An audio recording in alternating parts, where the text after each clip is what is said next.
The day I had dreamed of for years, the day I would marry the love of my life, had finally arrived. Everything was perfect. The decorations glistened in the sunlight. My dress hugged me in all the right ways, and the scent of fresh flowers filled the air. But there was one thing missing: my parents. I stood by the altar, heart racing, scanning the crowd for familiar faces. I saw friends, distant relatives, and even my college professors all cheering and smiling. But my parents, they were nowhere to be found. My stomach twisted in a knot. I had called them the night before to confirm, and they had promised they would be there.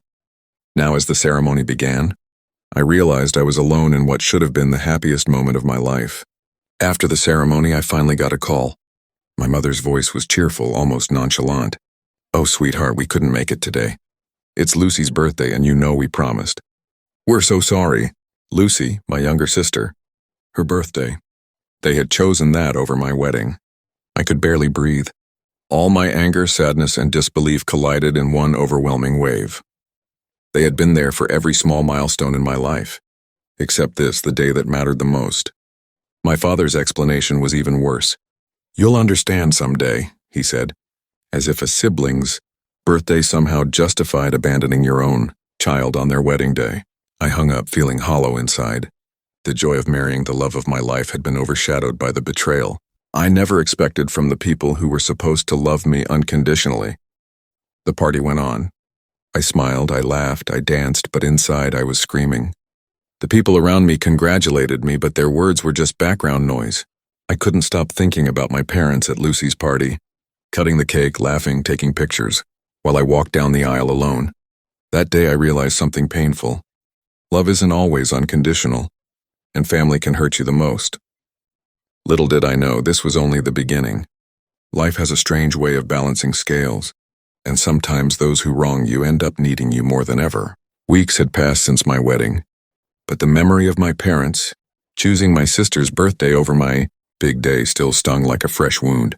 I tried to focus on my new life with my spouse, building our home, planning our future, but every time I saw a family photo, my heart ached at the empty spaces where my parents should have been. Then, out of the blue, I got a call from my mother. Her voice was hesitant this time, no longer cheerful or casual. "Sweetheart, can we meet?" "It's important," she said.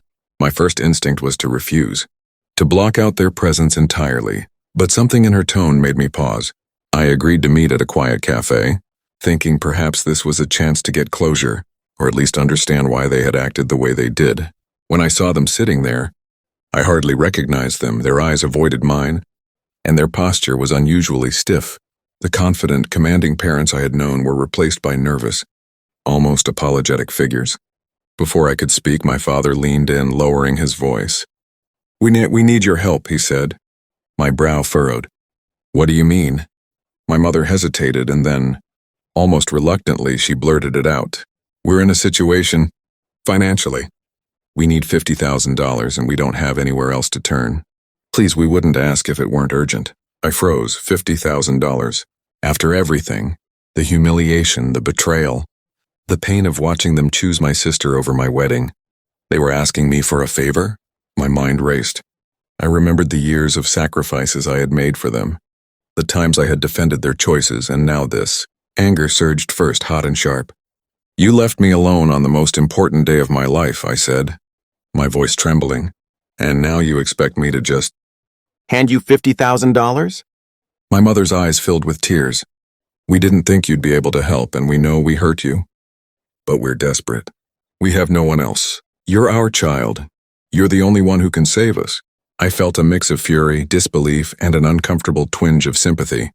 Could I really just let go of everything they had done to me because they needed money? Or was this finally my chance to set boundaries? To teach them that love isn't a blank check for selfishness? I left the cafe with their plea echoing in my mind. I didn't know what I would do yet, but one thing was clear. My relationship with my parents would never be the same. For the first time, I saw them not as infallible protectors, but as people who could hurt and disappoint in the worst ways, and now, even ask for something they didn't deserve. The next few days were the hardest I had faced in years. I couldn't sleep, couldn't eat properly, couldn't stop thinking about that fateful conversation at the cafe. The more I replayed it in my mind, the more furious I became. How dare they ask me for $50,000 after abandoning my wedding? And yet a small nagging part of me wondered, what if they really were in trouble? Finally, I decided I couldn't avoid them anymore. I invited them over to our home. My spouse looked at me with concern. Are you sure this is a good idea? They asked. You've been hurt before. Confronting them could make things worse, but I needed answers. Not just for the money, but for my own peace of mind. As soon as they arrived, the tension was palpable. My mother tried to smile, but it faltered under the weight of my gaze. My father avoided eye contact entirely. I motioned for them to sit. I want to understand something, I began, my voice steady but sharp.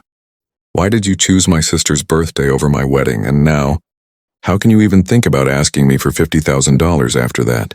My mother swallowed hard. We didn't mean to hurt you, she said, voice trembling. It just happened. Lucy's birthday was important, and we thought you'd understand. I laughed bitterly, the sound harsh in our quiet living room. Understand? They were my parents, the people who were supposed to support me on the most important day of my life. And you weren't there. My father finally spoke, his voice low, almost pleading. We know we made a mistake. We never imagined it would hurt you this much. And we're sorry. I shook my head. Sorry doesn't fix the fact that you let your priorities be dictated by something trivial while I stood there alone, and now when you're desperate, you come to me expecting, what, sympathy? Money? Loyalty after betrayal? My mother began to cry softly, and for a moment I felt a pang of guilt, but it was fleeting.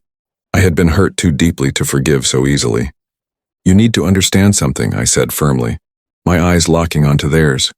I can help, maybe, but things won't ever go back to the way they were. Trust doesn't heal overnight, and love isn't an excuse for selfishness.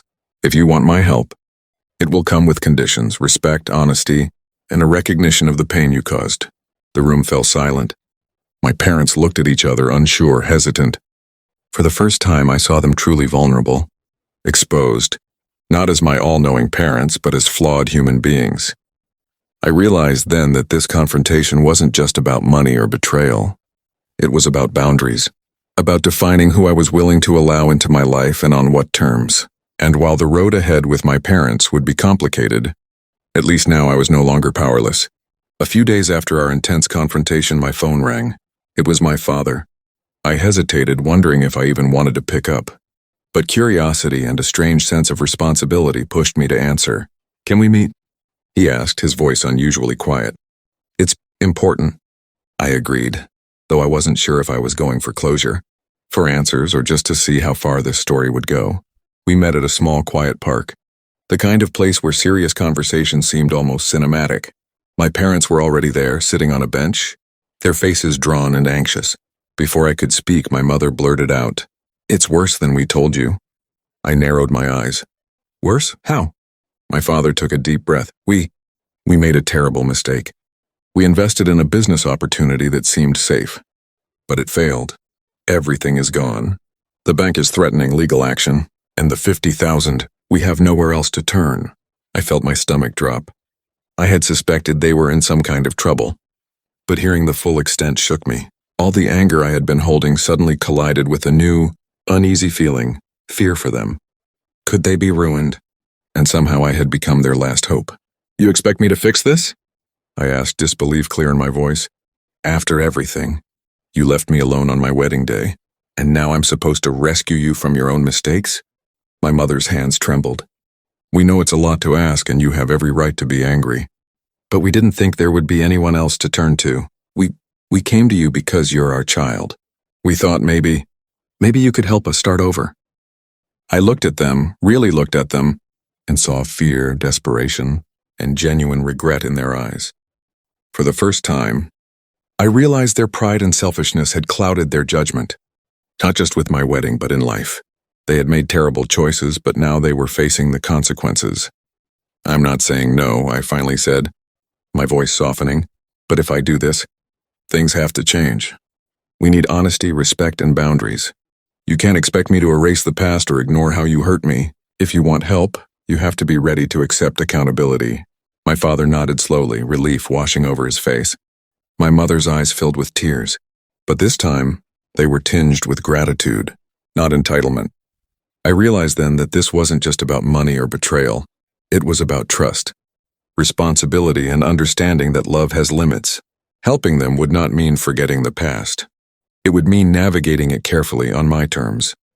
As we left the park, I knew the road ahead would be complicated. But for the first time, I felt a strange mix of empowerment and cautious hope. I was no longer just the child who had been hurt. I was someone capable of setting rules, drawing lines, and shaping my relationship with my parents, even when it involved the staggering sum of $50,000. The weeks that followed were a delicate dance. My parents had accepted the conditions, a cease honesty, respect and boundaries, but old habits dehart. Every interaction was tense at first. A careful navigation between trust and caution I kept, reminding myself that helping them didn't mean forgiving blindly. It meant creating a space where accountability existed alongside compassion.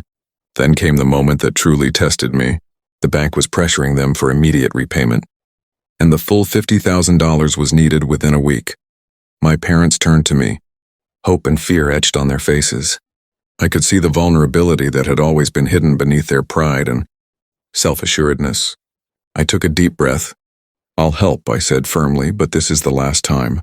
I'm doing this because I care, not because you can rely on me to clean up your messes." Their relief was palpable. My mother grabbed my hand, her eyes glistening. "Thank you, W. We don't deserve this, but we are so grateful." It felt strange giving them the money. A part of me recoiled at the memory of the wedding day. They missed the hurt I had carried for years. And yet another part of me understood that life doesn't always follow the rules of fairness. Sometimes doing the right thing means helping, even when the heart is still tender, even when the past still hurts. Over the next few months, changes began to take shape. My parents no longer made excuses or took my presence for granted. We started small coffee long talks, revisiting old memories with honesty. Slowly, a new foundation of trust began to emerge. It wasn't perfect, and the scars of betrayal remained, but there was a fragile hope that something better could grow from the wreckage. One evening, as we sat together in my living room, my father sighed and said quietly, "We lost track of what really matters. We forgot that being there for you, truly being there, is more important than anything else. We hope you can forgive us one day." I looked at them and nodded. Forgiveness wasn't immediate and it wasn't total. But I realized that holding on to anger forever would only hurt me, not them. I could choose boundaries, protect myself, and still act with empathy. That was the hard lesson life had forced me to learn. Love and family are complicated, and sometimes those you expect to support you will fail, but you can still decide how to respond. Helping them had changed something in all of us. They learned humility. I learned resilience, in our relationship, though forever altered, had a chance at renewal. I understood finally that family isn't about perfection. It's about navigating flaws, mistakes, and needs with courage and honesty. As I reflected on the journey from the heartbreak of my wedding day to the unexpected weight of $50,000, I realized something powerful. True strength isn't measured by wealth, by celebrations attended, or by grudges held. It's measured by the ability to rise above betrayal, set your boundaries, and still choose compassion when it truly matters.